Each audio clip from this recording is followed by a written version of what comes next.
Toda honra, glória e poder sejam dadas ao nosso Deus e ao Senhor Jesus Cristo.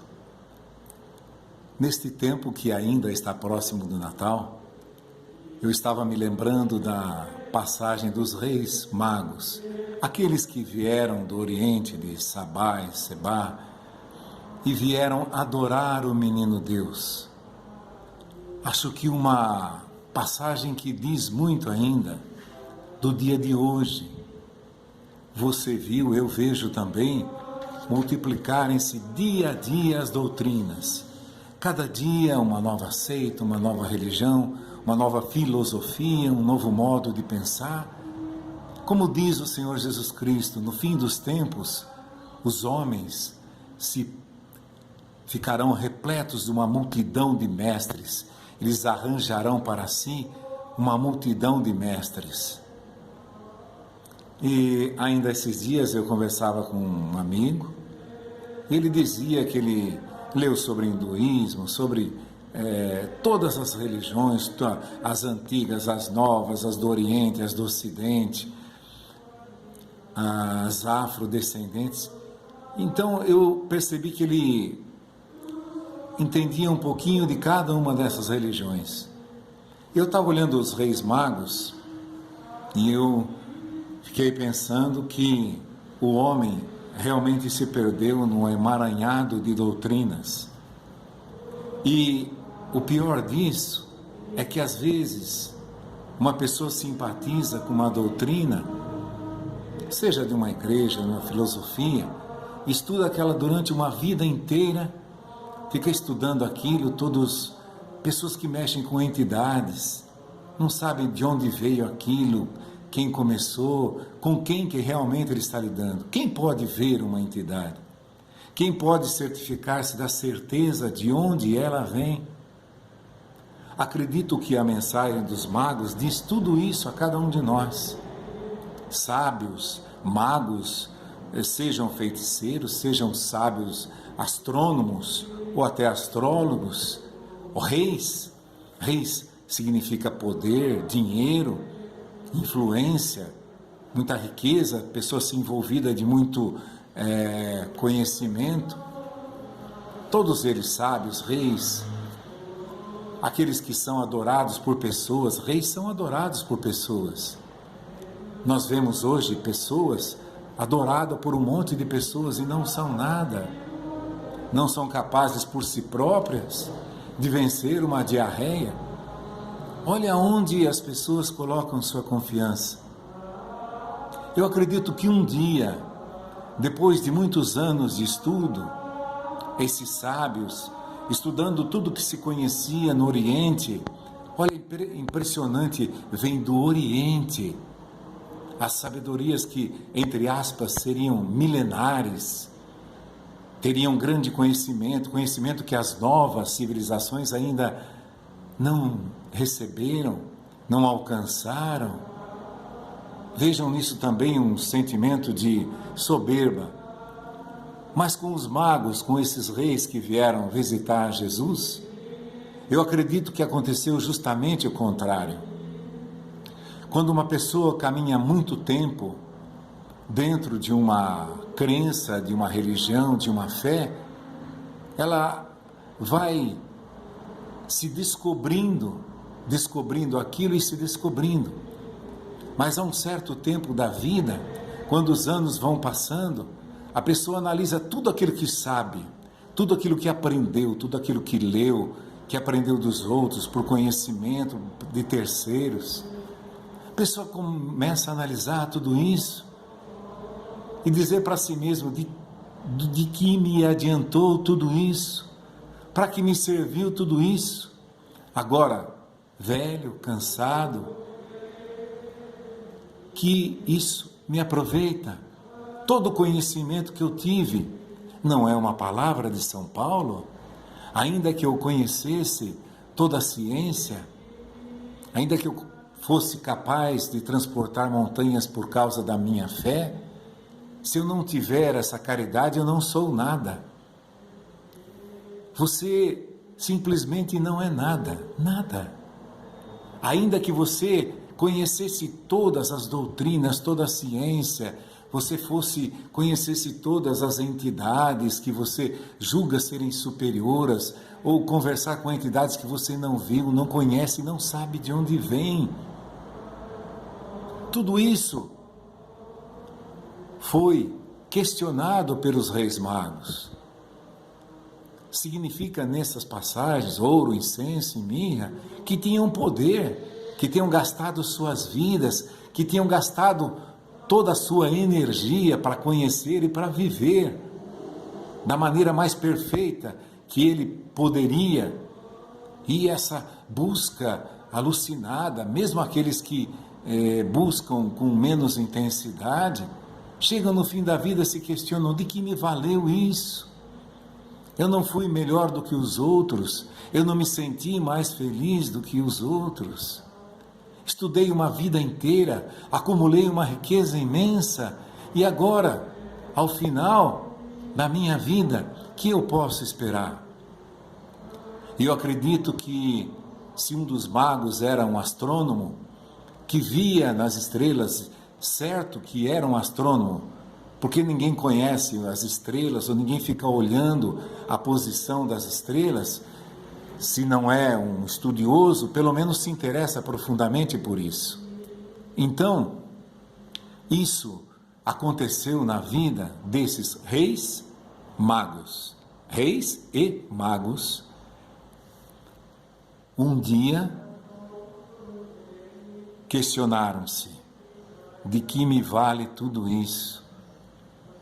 O que vai me valer tudo isso? Eu vou ter o mesmo fim que todos os demais, que não estudaram, que não se sacrificaram? E pensando nisso, é claro, pediam uma luz que talvez não soubesse de onde vinham, ou talvez já soubessem, porque tinham ouvido falar que aquele rei de Jerusalém, Salomão, tinha uma sabedoria jamais vista. Essa notícia certamente se espalhou por alguns lugares do Oriente. E esses magos, se lá tem uma coisa que eu ainda não encontrei, que eu não senti na minha vida, que é essa sabedoria, que é esse conhecimento, eu quero descobrir, eu quero conhecer.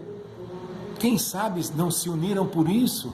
Vamos buscar um sentido para a nossa vida, para a nossa comunidade, para nosso império, o rei, para o meu império, buscar alguma coisa que seja substancial para o meu império, o sábio, que alguma coisa seja substancial para os meus discípulos, que eles saibam no que crê, no que é verdade, e se questionando disso, sabendo que tudo aquilo que tinham feito terminava em nada.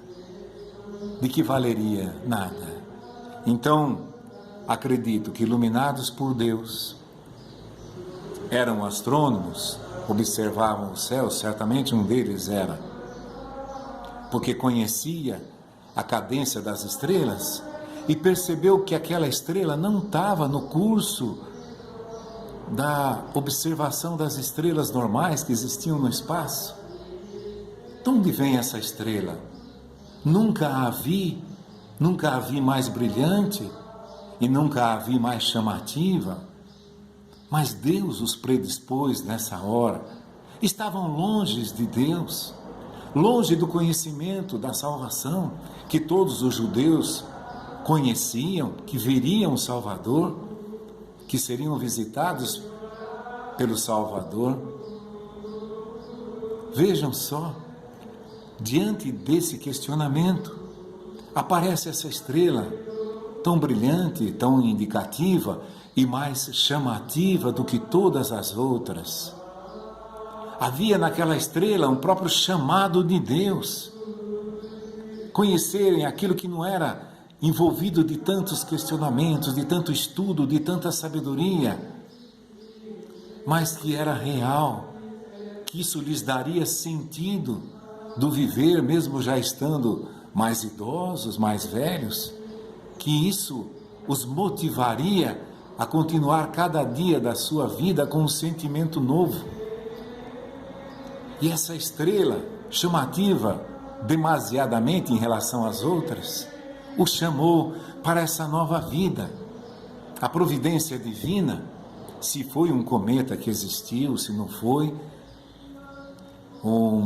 qualquer outro tipo de fenômeno astronômico, que importa isso?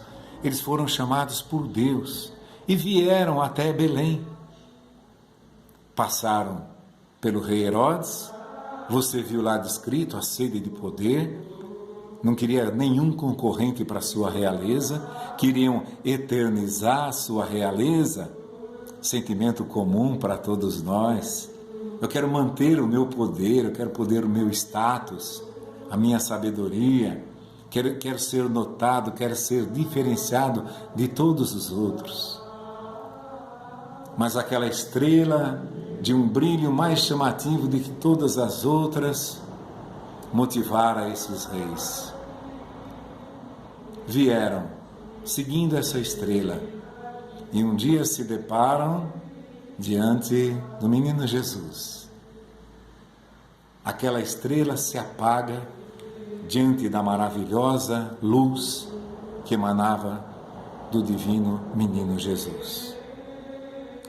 Aquele brilho daquela estrela tão chamativa saiu-lhe dos olhos e agora entra-lhes no coração.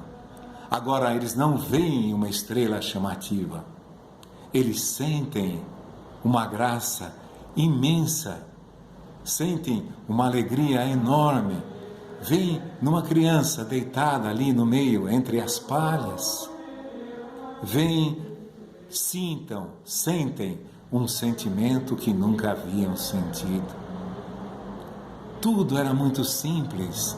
O silêncio de Maria, o silêncio de José, o canto dos anjos, que certamente se não ouviram pelos sentidos naturais, certamente ouviram no seu próprio espírito o canto de todos os anjos, todas as potestades do céu, louvando aquela criança.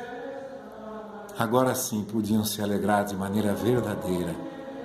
Então, toda a ciência, todo o conhecimento, toda a sabedoria adquiridas durante toda uma vida, todo o poder, toda a riqueza adquiridas durante toda uma vida, morreram aos pés daquela criança, do menino Jesus. Não precisava mais nada. Naquela criança, deitada sobre umas palhas, numa manjedoura ou num estábulo, não precisava mais nada. Ali estava toda a luz que qualquer rei poderia desejar, qualquer sábio, qualquer astrônomo, qualquer pessoa mais profundamente versada em toda e qualquer ciência pudesse desejar. Toda aquela ciência já não representava mais nada. Aquilo era tudo que eles queriam, era tudo o que eles precisavam. Nada mais os conseguiria preencher, somente aquela criança. Nada mais importava. Voltaram para suas casas, acredito que com esse sentimento. Como as coisas simples são tão maravilhosas. Não é o que Jesus exclama? Lá em Lucas, no capítulo 10, versículo 21, eu te dou graças, ó Pai, porque escondeste essas coisas aos sábios, aos inteligentes e as revelaste aos pequeninos. Esses reis, o rei tinha se desfeito de toda a sua riqueza, o sábio desfeito de sua sabedoria, que para ele já não valia mais nada. Eu renuncio a tudo. Eu quero contemplar nessa criança tudo aquilo que eu preciso. Eu não preciso mais nada. Eu preciso me concentrar nessas palavras de Jesus. Escondeu aos sábios. Não vai procurar nos sábios, nos reis, nas pessoas importantes, nesses que se arrogam a si mesmos a sabedoria, o poder, a realeza, a riqueza. Não está ali, está nessa criança que se fez homem, se fez uma criança, está ali. Que nós, nesse novo ano, nesse ano inteiro, estejamos repletos desse sentimento de olhar as coisas simples, de viver as coisas simples. Como é importante isso. Saudemos a Nossa Senhora e, recebendo essa saudação de Maria, aconteça o que aconteceu com Isabel, com sua prima Isabel. Nós sejamos repletos do Espírito Santo por essa palavra que Ele nos deu. Louvado seja nosso Senhor Jesus Cristo.